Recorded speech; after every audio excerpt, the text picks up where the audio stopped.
आज से खबर है, कांग्रेस वर्किंग कमेटी की बैठक का आज दूसरा दिन है। आज होगी विस्तारित सीडब्ल्यूसी की बैठक।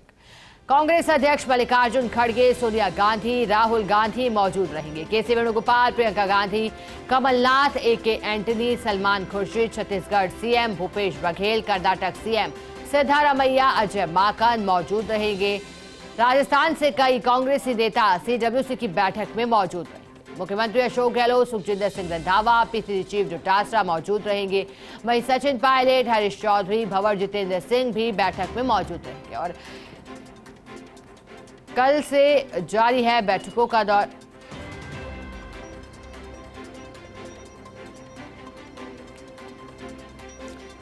ज्यादा जानकारी देने के लिए हमारे साथ हैदराबाद से सहयोगी शिवेंद्र सिंह परमार जुड़ गए। शिवेंद्र, जानकारी दीजिएगा, कल की बैठक के बाद एक बड़ी प्रेस कॉन्फ्रेंस पी चिदम्बरम के द्वारा की गई थी और इस दौरान कई आरोप लगाए थे बीजेपी पर। आज की बैठक में क्या कुछ खास रहेगा?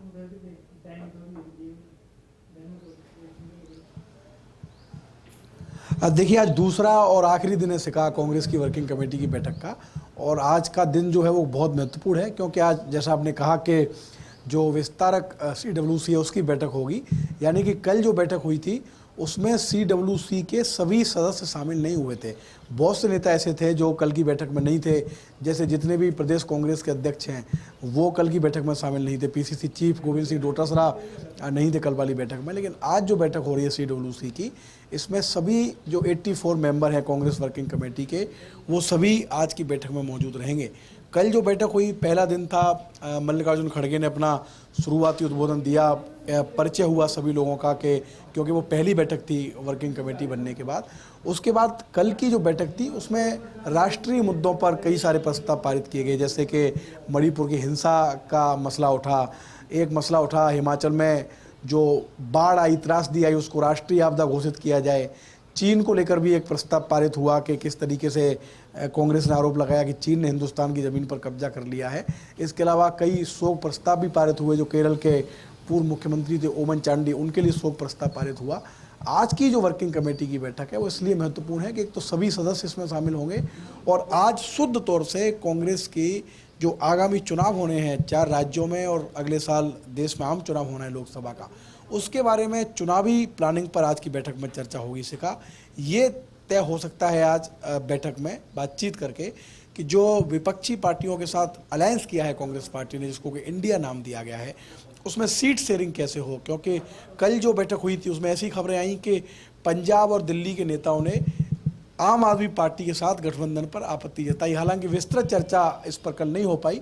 तो आज ये तय हो सकता है कि अगर हम इंडिया के साथ अलायंस कर रहे हैं तो किस पार्टी को कितनी सीटें दें, क्योंकि पंजाब में, दिल्ली में किस तरीके से आम आदमी पार्टी के साथ सीट शेयरिंग होगी, ये कांग्रेस के लिए बहुत पेचीदा सवाल है। क्योंकि पंजाब और दिल्ली के कांग्रेस नेताओं का कहना है कि आम आदमी पार्टी ने कांग्रेस पार्टी को पंजाब में और दिल्ली में ख़त्म करने का काम किया है, तो इनके साथ हम अलायंस कैसे कर सकते हैं। कल की बैठक में भी ये जो मसला है वो उठा है। तो सीट शेयरिंग किस तरीके से हो, किस तरीके से जो विपक्षी गठबंधन है उसको आगे बढ़ाया जाए, क्योंकि एक मंच पर आना, फोटो करना, मीटिंग करना, ये आसान काम है।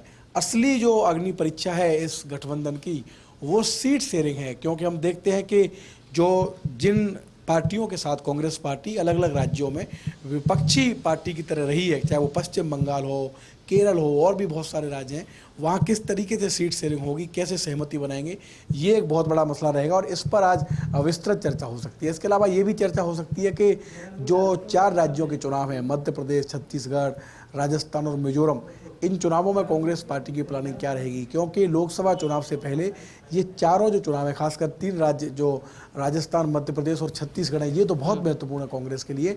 क्योंकि इनमें से 2 राज्य ऐसे हैं जहां कांग्रेस अभी सरकार में है, छत्तीसगढ़ और राजस्थान।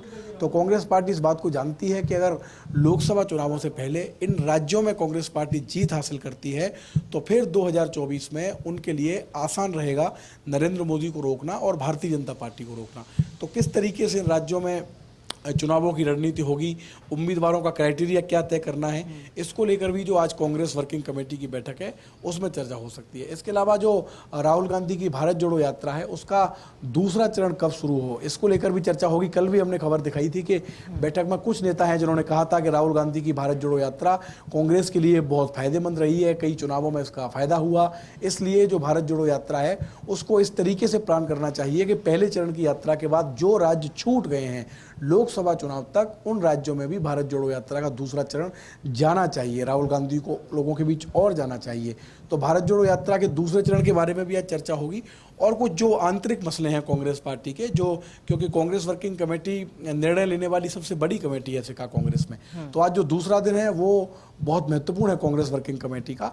और इसके बाद मुख्यमंत्री का एक कार्यक्रम है शाम को, जो प्रवासी राजस्थानी हैदराबाद में रह रहे हैं उनके बीच मुख्यमंत्री अशोक गहलोत जाएंगे और मिशन राजस्थान 2030 को लेकर उनसे चर्चा करेंगे, उनके सुझाव लेंगे, अपने आइडियाज लोगों के साथ शेयर करेंगे और इस कार्यक्रम में 250 से अधिक संस्थाएं आज भाग लेंगी। सिका शिवेंद्र, क्योंकि हम चर्चा कर रहे हैं कि बैठक में क्या खास रहेगा, इसलिए शिवेंद्र मेरा आपसे सवाल रहेगा, क्योंकि अभी तेलंगाना में मोर्चा संभाल रखा है बीआरएस ने। अब के चंद्रशेखर राव की जो पुत्री है के कविता, वो सक्रिय भी रहती है तेलंगाना की राजनीति में। उनका एक बयान मैं सुन रही थी शिवेंद्र, उन्होंने जिक्र किया था कि मल्लिकार्जुन खड़गे आए थे तेलंगाना एक बार पहले भी, तो उन्होंने एसटी एससी को लेकर के कुछ बातें कही थी, कुछ घोषणा करके गए थे, कुछ बातें करके गए थे, कुछ वादे करके गए थे, लेकिन उनमें कुछ नया नहीं था।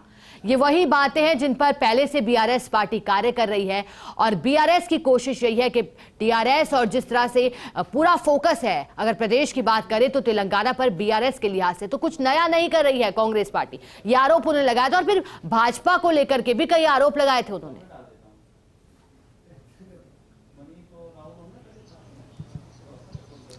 देखिए सिका, ये दर्शकों के लिए बहुत महत्वपूर्ण समझना कि कांग्रेस पार्टी ने इस मीटिंग के लिए, जो उनकी सबसे महत्वपूर्ण बैठक है, उसके लिए हैदराबाद का चयन क्यों किया, क्योंकि तेलंगाना में भी इस साल के आखिरी में अगले साल तक विधानसभा चुनाव प्रस्तावित है और कांग्रेस पार्टी हमेशा से ये श्रेय लेती रही है कि तेलंगाना को अलग राज्य बनाने का काम कांग्रेस पार्टी ने किया, जो यहाँ के लोगों की बहुत पुरानी मांग थी, बहुत सारे आंदोलन हुए, बहुत सारे संघर्ष किए अलग अलग नेताओं ने।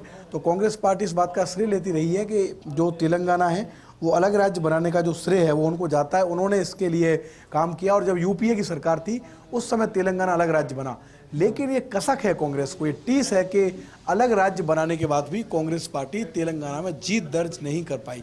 यहाँ पर जब चुनाव हुए तो जो केसीआर है उनकी पार्टी सरकार में आई और वो अभी सरकार चला रहे हैं।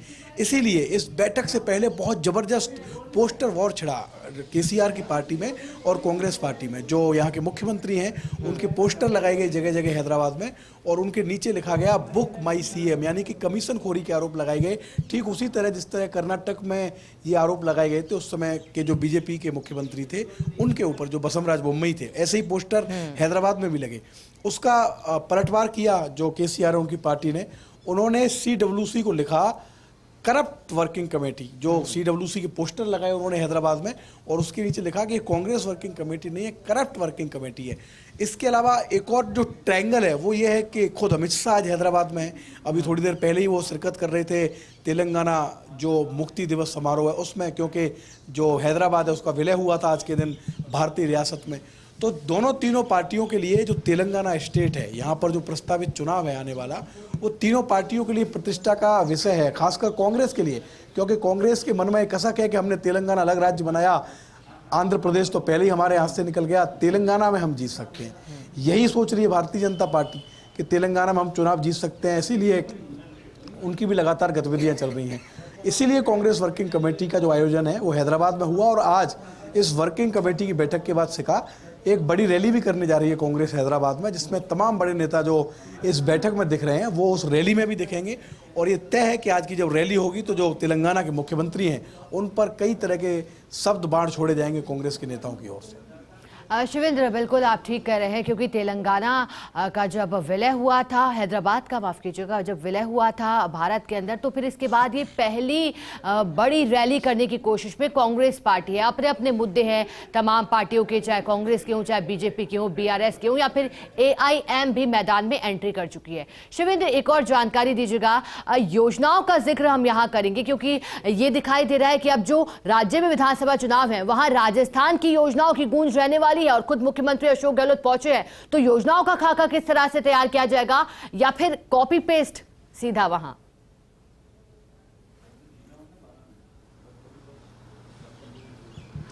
देखिए, कांग्रेस पार्टी इस बात पर लगातार फोकस कर रही है कि जब राज्यों में विधानसभा के चुनाव हों तो इस तरीके के अनाउंसमेंट किए जाएं, इस तरह की लोगों को घोषणाएं बताई जाएं जिन चुनावों से विधानसभा का चुनाव जीता जाए। और ये हमने देखा कर्नाटक में। वहाँ पर जब कर्नाटक में चुनाव हुए तो कांग्रेस की तरफ से गारंटियों की घोषणा की गई। एक नया शब्द दिया है कांग्रेस ने, गारंटी। इसका मतलब है कि जब हमारी सरकार आएगी तो गारंटी है कि जो अनाउंसमेंट हम चुनाव से पहले हम कर रहे हैं उसको पूरा करेंगे। इसी तरह की गारंटी प्रियंका गांधी ने अनाउंस की हिमाचल प्रदेश में जाकर, और हिमाचल में भी कांग्रेस पार्टी को जीत मिली, और कर्नाटक के जब नतीजे आए तो कर्नाटक में कांग्रेस पार्टी को जीत मिली। वही ट्रेंड तेलंगाना में भी है। आज जिस रैली का मैं जिक्र कर रहा हूँ जो शाम को होनी है, उस रैली में भी 6 गारंटियों का जिक्र करने जा रही है कांग्रेस पार्टी, और तेलंगाना के लोगों को ये विश्वास दिलाया जाएगा कि तेलंगाना में अगर कांग्रेस पार्टी की सरकार बनी तो जिस तरीके से हमने हिमाचल में गारंटी लागू की, जिस तरीके से हमने कर्नाटक में गारंटी लागू की, और जो हमारी स्कीम्स चल रही है राजस्थान में, जो फ्लैगशिप स्कीम है, अशोक गहलोत कहते रहे हैं कि केंद्र सरकार उनकी जी शिवेंद्र, आगे भी आपसे जानकारी लेंगे। फिलहाल के लिए आपका बहुत शुक्रिया हमारे साथ जुड़ने के लिए।